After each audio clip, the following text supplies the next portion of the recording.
What's up, guys? Welcome back. JE Live pregame show.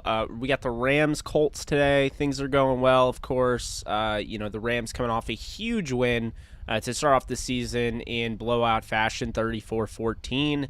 And now we got the Rams-Colts. And I honestly am suspecting a little bit of a blowout in this one as well. So I don't know if you guys agree with me on that. Be honest with you, most of the time people don't agree with me on the score predictions. It's okay. So welcome in, guys. What's up, DXNES? Scott, how we doing? Pineapples, how we doing? Jawson, Joakim, Substance, what's up? Hope everyone's doing well. Had a hard time sleeping last night. Watched Hellraiser. Thought it was the funniest thing I've literally ever seen. But we're here. We're ready. Ready to answer your questions. Drop them. Let me know. What are your thoughts on this game? Also, if you guys are interested, be sure to check out Underdog Fantasy. Be sure to use promo code DTR. It'll get you, it's actually incorrect. It's $10. I'm going to change that right now. It's $10 on your first deposit of at least $10. So matches the $10. But yeah, I've been using Pick'em, and it's a lot of fun. Definitely enjoying that. What's up, Henry? Yeah, so, real quick, just getting in this game, because obviously, if you guys have already, my preview and all that, whatever. But I'm thinking it's going to be a big day through the air for Matthew Stafford. DXNES asks, Matthew Stafford stat prediction. Sorry, I can't even talk. I have, let's see, 4 touchdowns, 350 total yards, Matthew Stafford. So yeah, I'm expecting a big day out of him.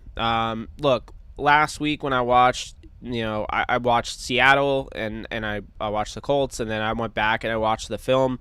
I thought Seattle did a great job of exploiting the top of this, top of the secondary, throwing over the top, with Tyler Lockett. Look, this is somebody that is one of the, most consistent receivers in football. But more importantly, Tyler Lockett is a deep threat. Tyler Lockett has that speed to and over the top. So first thing that came to mind, well, Kupp can do that, right? I mean, he showed he could do that. There was a little bit of a blown coverage because, he did such a nice job of, just totally faking them out and getting open. And so did Stafford, by the way, holding them with his eyes. But furthermore, what I will say is that I just kept thinking Van Jefferson to Deshaun Jackson. Those guys have that speed, and I would not be surprised as Van Jefferson was somebody last week that clocked as one of the fastest times, for next-gen stats. Would not be surprised if he gets over the top and just lays waste the secondary. Let's be real here. This secondary has some pieces, right? But unfortunately for them, Xavier Rhodes is ruled out. Rocky Sin, who I liked in the draft coming out in 2019, second-round pick, he's going to start. He looked at times, he flashes here and there, looked a little bit exposed in that game. Furthermore, though, you have one of the best nickel corners in all of football in Kenny Moore. Does he not get enough credit? You have TJ Carey, who's kind of a, replacement level player. But then at, the safety spot, you have Julian Blackmon, not Justin Blackmon. Julian Blackmon from Utah. He actually played alongside Terrell Burgess. He's an interesting player. Very good last year's rookie year. Was picked a little bit ahead of Burgess. Definitely had a good year last year. That's the name to watch. And then Kari Willis out of Michigan State, 4th-round pick. I think both of those guys are talented, but here's the thing. From what I saw, going back and watching the film, Matt Eberflus did not use them well. And on top of that, I will say this. I think he left his defense just wide out in the open to be exposed, and that's what Seattle did. And when you have Russell Wilson as your quarterback, look, I don't care how much pressure you get on him. He's going to get out there, and he's going to make you pay. If you can't bring him down, and if you have receivers like Lockett and Metcalf, which they did. So, I think the Rams are going to be able to exploit the secondary. I think that's a big thing here. A huge matchup that will decide the future of this game because, at the end of the day, if Matthew Stafford is on his back all game, then yeah, the Colts will probably end up winning. I mean, it doesn't matter how good the Rams are. The Colts will probably end up winning if Matthew Stafford can't throw the ball. I mean, that makes sense. So the biggest matchup of the game is center Brian Allen taking on these two guys, DeForest Buckner, who, as we all know, is one of the best defensive linemen in the league. And then out of Albany State, no one talks about him, Grover Stewart. The Colts like him. They signed him to, I believe, a 3-year extension, I want to say last season. And there's a reason for that. He's a gap eater. And he's somebody, with DeForest Buckner that, if they get early on, if they start getting, penetrating that center of, the offensive line, if they put Brian Allen, push him right back into Stafford, it's going to be a long day at the office for the Rams. However, what I will say, that's just to inform you who's there, okay? I'm very high on Brian Allen in this game. I think Brian Allen showed you enough last week against Bilal Nichols, who I thought he dominated, and I thought he held, I thought he held Akeem Hicks in check, who's really good in this league. DeForest Buckner's better, and I think Grover Stewart is definitely somebody that's a bigger and more physically imposing guy than Bilal Nichols. But to be real with you guys, I felt pretty confident coming out of that film session, the film room I did. Felt pretty confident coming out of that thinking, Brian Allen is probably going to end up having a pretty solid season. And furthermore, let's be honest here, okay? This offensive line is very similar to last season, and that's the big takeaway I came away with. This offensive line looks like last season's offensive line. I don't think Brian Allen is that much worse than Blythe. He might actually be on the same tier or better. We'll see as time goes on. But my point is, you have 4 of the same guys last season. You add, he might be as good as Austin Blythe, if not a little bit better, but he's not a huge upgrade or a huge downgrade in Brian Allen so far. He might be a huge upgrade, who knows? But guys, this just goes to show you when you have an offensive line that's legitimate. I mean, it doesn't matter who your quarterback is. If you have a legitimate offensive line, they'll show up. The problem is, what will be the common misconception is that a quarterback may do a poor job of stepping up in the pocket and make the offensive line look bad. And I'm not trying to put it all on Jared Goff, but last year, pretty much dealing with the same offensive line, in my opinion, thought Matthew Stafford just did a really good job of, manipulating the pocket, keeping his eyes downfield, but moving his hips, his shoulders, doing pump fakes left and right, and then the touchdown to Robert Woods, Goff would not have thrown because, that took a degree of stepping up in the pocket, feeling the pressure of Khalil Mack coming off the edge, and stepping into the fire, so to speak. And now he didn't get hit, of course, but, that was a hell of a play by Stafford. So I think that's something we definitely have to talk about. This offensive line is at the very least just like last year's, which is a good sign for the Rams. And, it really just comes down to the quarterback. I mean, right? I mean, that's what I took away. So that's what I'll say in that regard. And that's why I feel pretty confident about Brian Allen and company because, the Colts have some players. Don't get me wrong. I mean, Torrey, I don't think is going to play. He might. I don't think he's going to play, though. And I haven't seen it yet if he's inactive or not. They have the first-round pick this past year in Kwity Paye. They have guys. Tyquan Lewis, Al-Qadim Muhammad, very interesting defensive line. But I think the Rams, and I expect the Rams to outplay them today on the offensive line. Now, if you're looking for, some last-second fantasy ads, like whether it be, daily fantasy or what have you, would definitely be looking at Van Jefferson considering Deshaun Jackson. Here's the issue. Deshaun Jackson did not play a ton of snaps last week. Van Jefferson played a lot of snaps last week. He was only thrown to, 3 or 4 times, caught 2 passes for 80 yards and a touchdown, but he did play the majority of snaps. So that is my issue with that is, so if you're playing daily fantasy, those guys are going to be priced around the same. they're not going to boost up Van Jefferson's price tag that quickly. So if you're going between those two, I don't know if I'm going to go, in my opinion, I don't know if I'm going to go with Deshaun Jackson. Now, the interesting thing is, can the Rams offense, can the Rams run game get going early on? Because it did take them a while, but eventually you started to see Darrell Henderson ripping off some nice runs. Now, keep this in mind, they're running a completely different rushing attack. It's not an outside zone anymore. They're really focusing on trying to get Darrell to run north and south. It's a different type of run style. It's a different type of blocking scheme.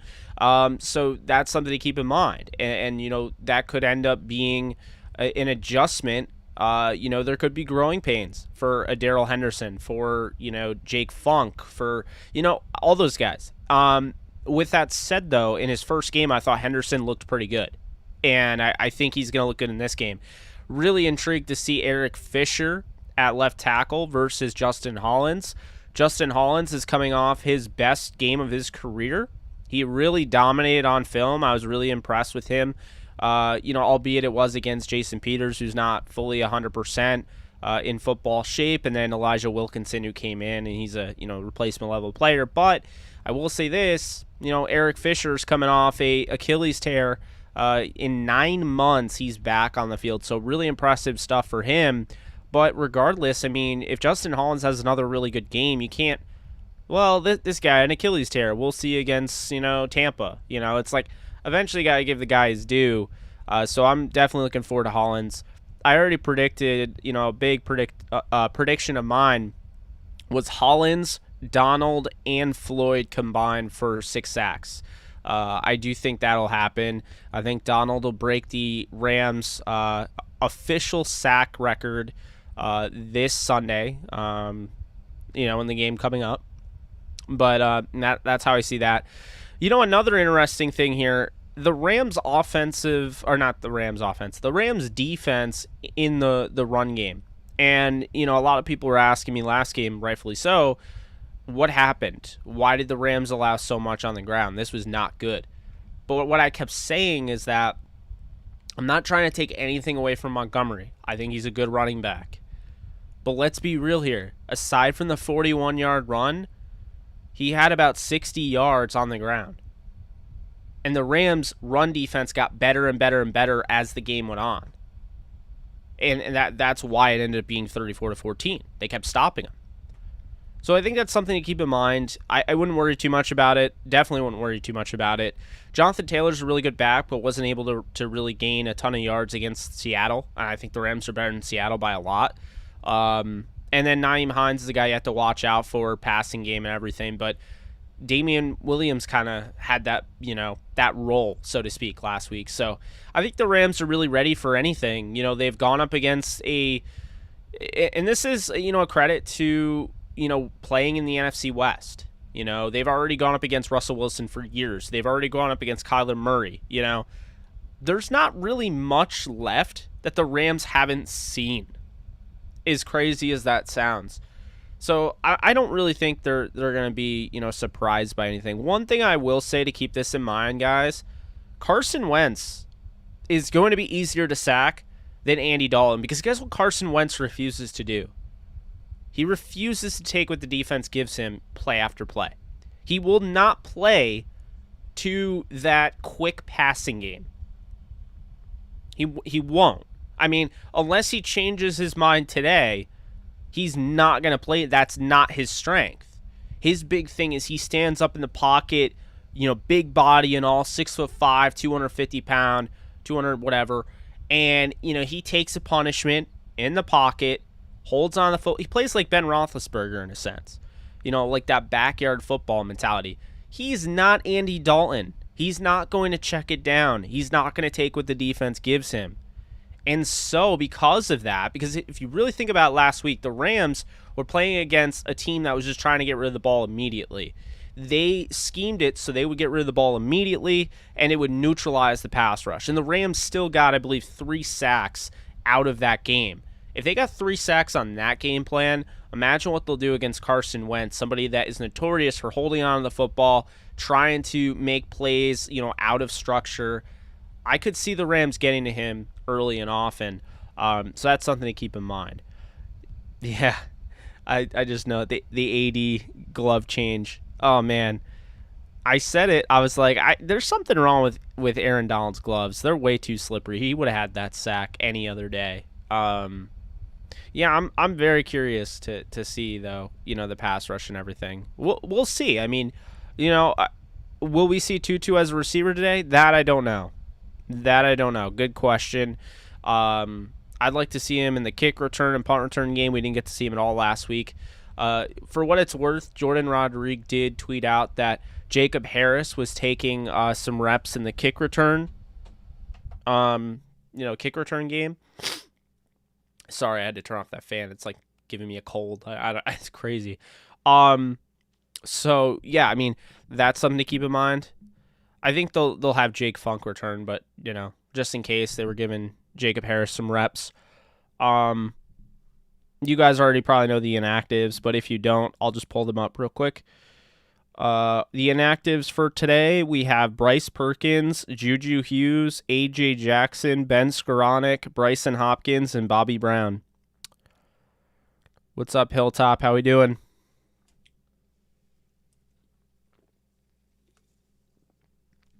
And, of course, as always, this is unofficially sponsored by Sparkling Ice. Go get yourself a nice cold Sparkling Ice. They're very nice. Yeah, Bobby Brown is out.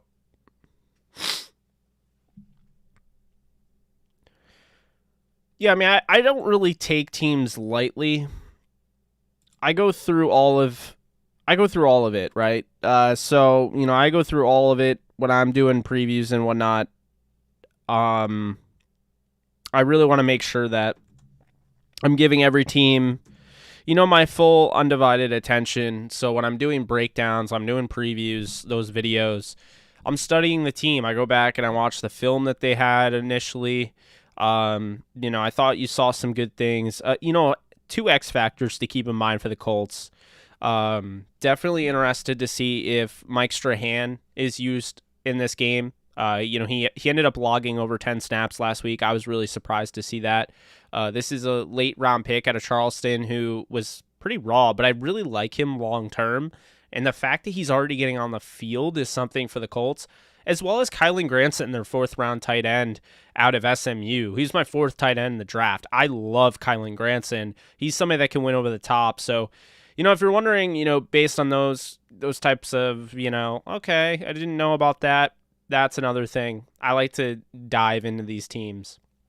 So I like to learn their depth charts. I like to learn their lineups. I like to learn their tendencies. This is a team that plays a lot of nickel. So you're going to see a lot of Kenny Moore, and rightfully so. Again, one of the best to do it at the corner, the nickel corner spot. And because of that, I think you can expect, you'll see Bobby Okereke a lot. And I think he's going to be covering Tyler Higbee for the most part. But on top of that, Jair Franklin, I believe that's his name.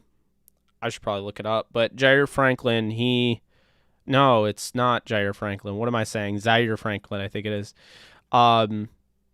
Zaire Franklin, he is going to play a little bit. But from what I saw last week, if they continue that tendency, they play majority in nickel, so we probably won't see a ton of him. And then, of course, Darius Leonard, the one that everybody knows. So, there's definitely... Yeah, it's Zaire Franklin. So, yeah, I mean, I think the Rams will test them early on. The Rams are a pass-happy team right now. I just don't... I don't expect them not to. I think Cooper Kupp has a big day. I do. I'm looking forward to seeing if opponents are going to keep trending with game planning and quick passes. Yeah, I mean, that's really going to be the interesting thing. Joakim, I mean, what it comes down to is charging me $20 each comment. I'm going to be really interested in the game planning as well, because I don't think they're going to do that with Tom Brady next week with Tampa. I mean, he does that in general, right? He's just incredible with how quickly he can get rid of the ball. But I don't know if, because here's the thing, you can't just win off the quick passing game. You may think that's how you can beat the Rams, but if you can't score toe-to-toe with them, you're not beating them. You know what I'm saying? So it's like I get it, I do. But it's funny to me, this idea that, we cracked the code. We're just going to throw the short passing game. Bro, you do realize that can be exploited, right?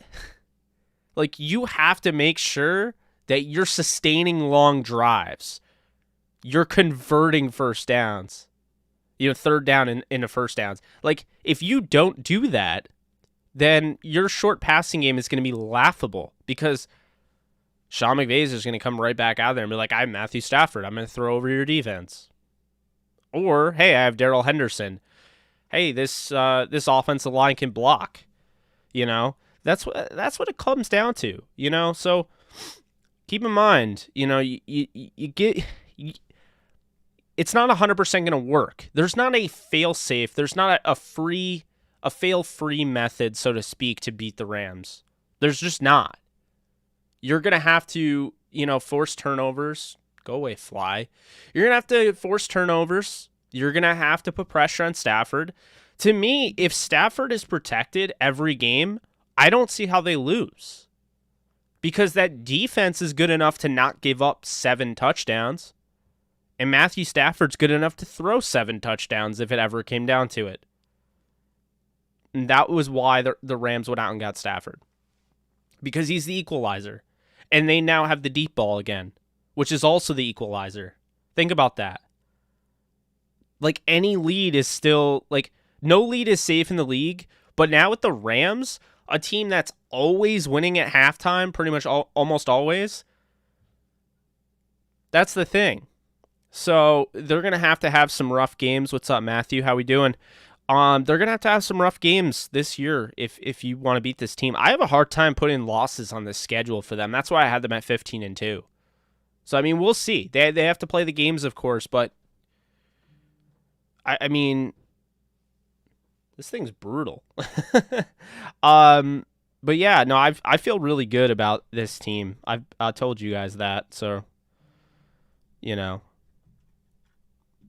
I've been pretty honest about my feelings with this team. I'm not holding back on them. And I know some thought I was being too optimistic. Whatever. I'm used to being called like Mr. Optimist, so it doesn't actually faze me. But I will say it's hard not to be optimistic when this is one of the best teams of the last 5 years. If you really look at it, Sean McVay is one of the most consistent coaches in football right now. Since 2017. No losing seasons. Since 2017, dominating home openers, 5-0. Since 2017, 4-0 in away openers. Guys, there's so many things. And I have a bunch of stuff right here that I just threw down for my video. McVay is 11-5 against AFC teams. Okay. The Rams have an interception each of Sean McVay's road openers. The Rams picked off Carson Wentz twice last year. Not the same exact defense, but pretty similar. The Rams, they averaged 35.25 points per game in road openers under Sean McVay. Also, the Rams have beaten the Colts last 2 meetings 84-17. I'm just saying. Not saying that changes everything, but,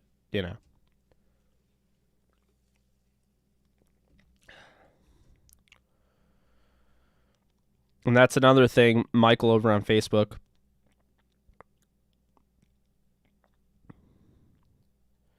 Appreciate you, Michael Eldred. Appreciate you listening. Predicting 375 yards passing, 3 passing touchdowns for Stafford. Offensive line is going to step up huge. I agree. I mean, I have 4 touchdowns.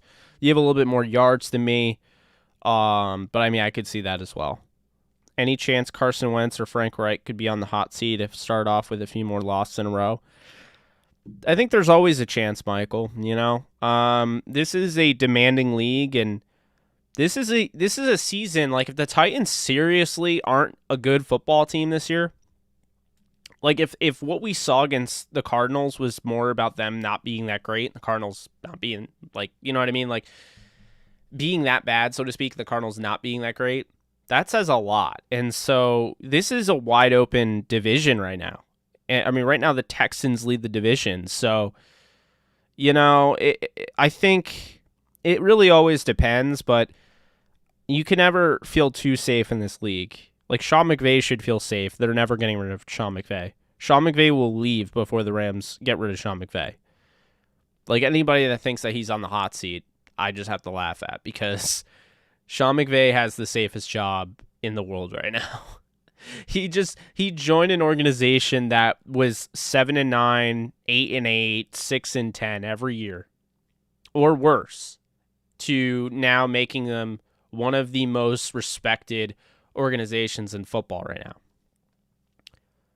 First year 11-5, second year 13-3 in a Super Bowl. The next year 9-7 would have made the playoffs under the 7-team format that was introduced the next season, and then this past season he went 10-6. So he's just he's a freak, man. No, Tutu's not inactive.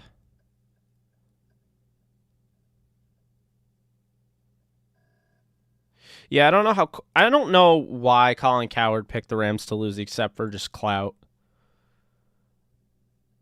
What's up, LA Rams? I just don't get that, to me. You know, I mean, I understand it's gonna, like I said, I mean, it just has to be for clout. That's the only way I can really explain it.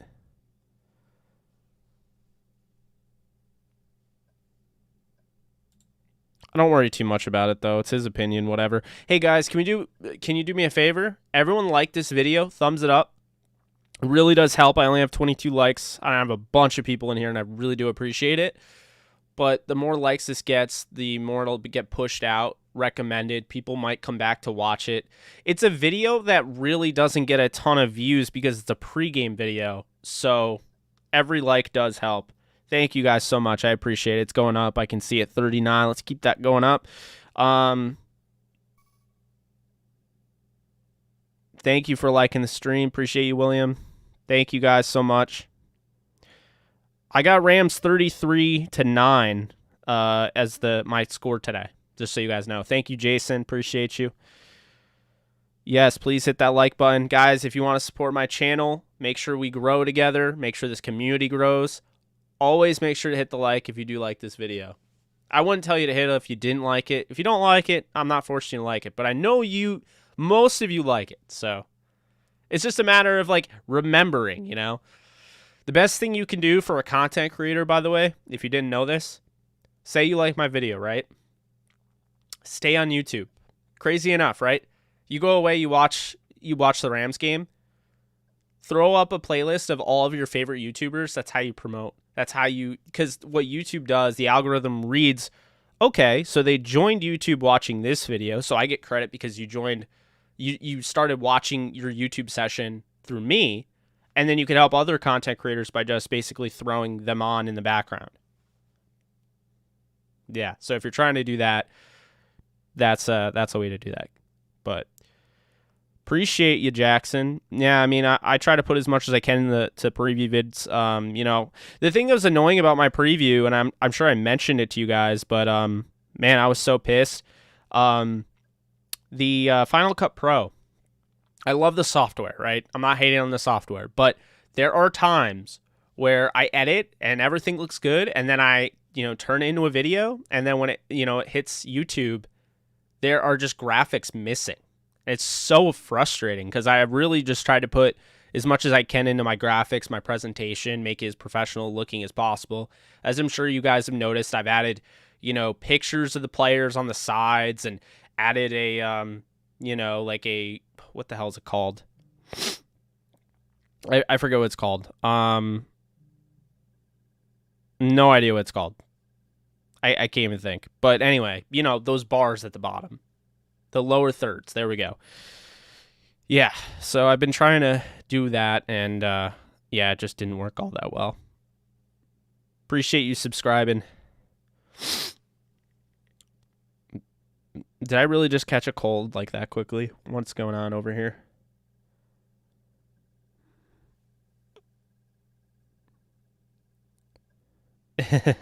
Yeah, the flip-flopping is just clout chasing.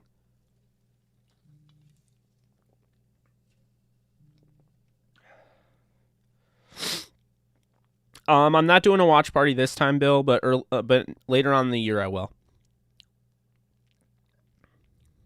It's not COVID. It's not COVID. It's blowing a fan at me in the basement. Not smart. But it also gets super hot, so I can't really blame me. Breakout game for Taylor Rapp, that'd be cool. Ashton, what's good?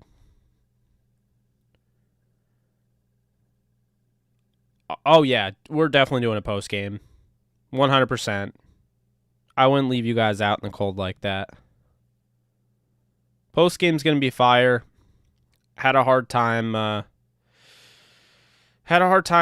sleeping last night, so this came out a little bit later than I wanted to. Score prediction is 33-9. Rams, of course.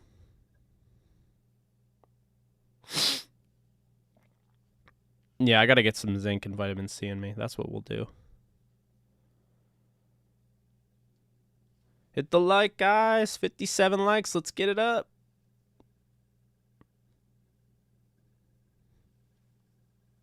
The reason I thumbs up is because that's the like button. You'd be surprised how many people ask me what the like button looks like.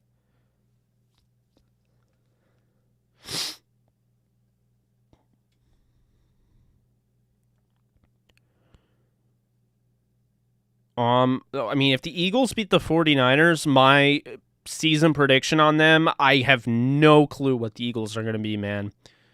I'm going to be real with you. If the Eagles beat the 49ers, I have no clue what to make out about the Eagles. None.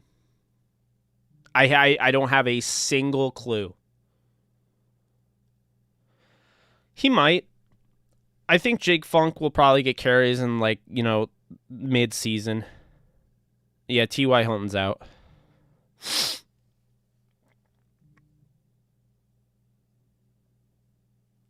Well, keep in mind, the Eagles look good against the Falcons. We'll see. The Falcons kind of have a decimated secondary. But we'll see. We'll see. Trying to be optimistic, but, if the Eagles beat the 49ers, that's huge. Appreciate you, John.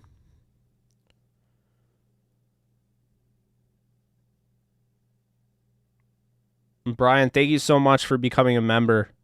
I appreciate that. Really does help the channel. And we're growing with memberships, man.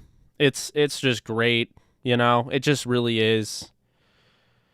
It helps because I'm going to be doing the film room. What I will let you guys know, if you don't already, those film rooms, I don't get any sort of monetization for. So any of those memberships are absolutely huge for me because, I mean, I lose about $100 to $200 to maybe $300 because of copyright claims. Probably more than that for one of those big videos. So, yeah, it's a bummer.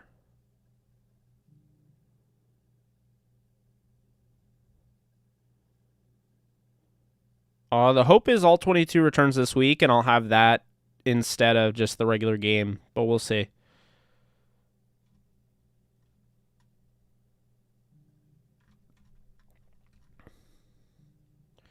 Guys, if you want to talk Rams like 24/7 and other stuff, I'm going to drop the link. You know the drill if you've been in here before. You probably already joined, but here we are. That is my Discord, my community Discord. We have 342 members. Would love to add you. It's free. It costs $0.00. I do not charge for my Discord, so be sure to hit that up. I see one that just slid into the server. Love to see it.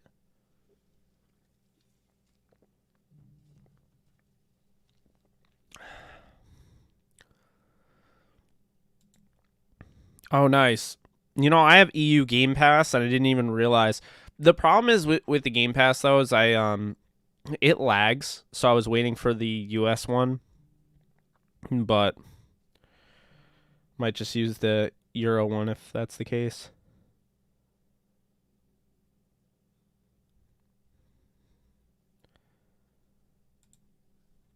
All right, guys. Gonna head out. Be sure to join that Discord if you haven't already. Like I said, $0, 0 cents. Rams talk all the time. Great community. If you like the channel, be sure to subscribe if you haven't already. If you want to support the channel, be sure to join, become a member. 99 cents a month minimum. And you'll have access to, that badge next to, you can see Joaquim's name, you can see Ram Fan Ashton, you can see mine. Right next to those, you get one of those badges. Appreciate you, Brian.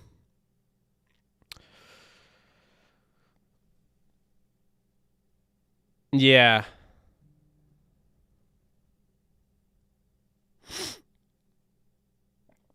Following running backs, my favorite. Falk. I would say Falk, Jackson, Dickerson, Bettis.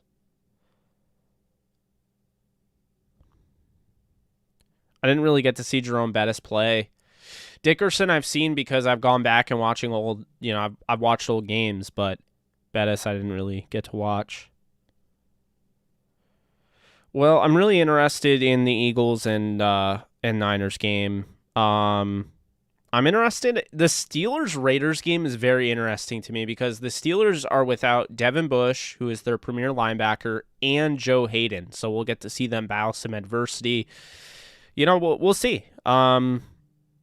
There's definitely some teams out there that I'm like, ooh, like even the Bears-Bengals game is very interesting because the Bengals can go 2-0 if they beat the Bears. But also it's like, how good are the Bears? How good are the Rams? It's like all of that kind of Seahawks and Titans. If the Titans win today, I forget all about week 1. If the Titans lose badly, Titans are in trouble. No idea why Dalton's still starting.